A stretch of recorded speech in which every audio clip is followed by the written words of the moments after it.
So I've shown this house a couple of times already, and everyone who walks in is amazed by what they see.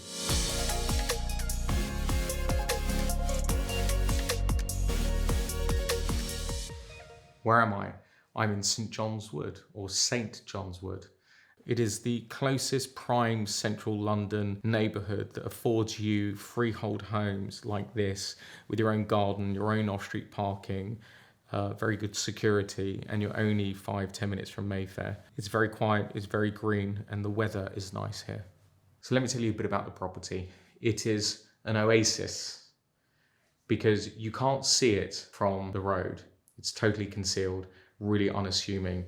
You see a little gate and a garage door, and then as you open it and you walk through this little passageway, you enter into this beautiful oasis. You've got a great combination of very contemporary space, like this glass structure I'm sat in now, giving all the natural elements away.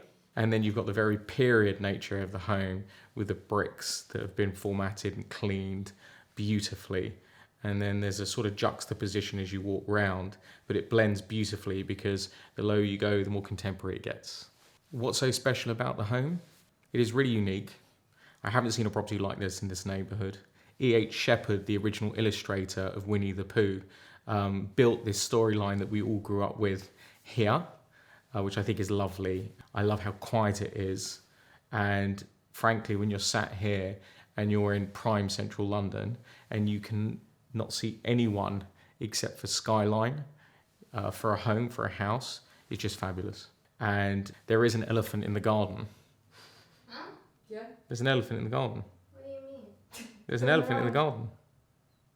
What? Oh. Oh. Oh. How does this home make me feel? It makes me feel like I'd like to buy it. How would I describe the interior design? I would say it's very contemporary with a traditional twist. So probably the opposite of what other people describe homes. There's beautiful detailing when you walk through all the formal living space. There's these soft partitions that you can move across depending on how intimate you want to make the space. The principal bedroom suite is glorious. It's filled with natural light. All the windows overlook the garden. And you'll see that all the fixtures, all the book-matched marble, lighting design, the lighting architect did an amazing job here, and everything's concealed. You don't see any of the air conditioning vents necessarily. Everything is fitted for a super prime asset. So when you come in here, the garden space is incredible. We've got these glass boxes that I've been talking about. But what you don't realise is downstairs in the basement, you have the most beautiful spa facilities. You've got a pool that you have no idea is down there. You've got a gymnasium, loads of glass that separates the space. So if you wanted to, you can segregate, or alternatively have it all open, no curtains, and you can see from one side of the basement to the other. And then you have this circular sort of entrance hall to your dressing area or changing facilities, a hammam, a steam room, and then this amazing media room, which is pink. So I've been told, but I'm colorblind. So you have to come and see the house just to check it out.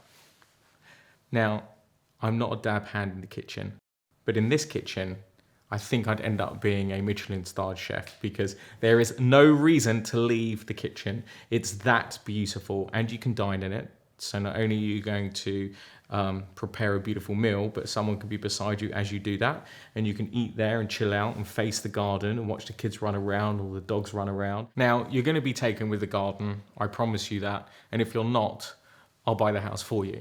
However, there is a roof terrace that you cannot see as you come into the home, and the roof terrace is gorgeous. It's very large. There's enough room for 2 sunbeds. In fact, there are 2 sunbeds up there. So you and your partner, if you have one, if you don't, a dog or cat, can lie there gracefully, peacefully, and sunbathe in the beautiful sun that we have in October in London. Who do I see living here, i.e. who's going to buy this home? I think it's someone who values their privacy, someone who likes enchanted spaces, that's a little bit mystical, and tells a really nice story, and someone who wants to use their outside space, or at least have direct access to their outside space from multiple rooms.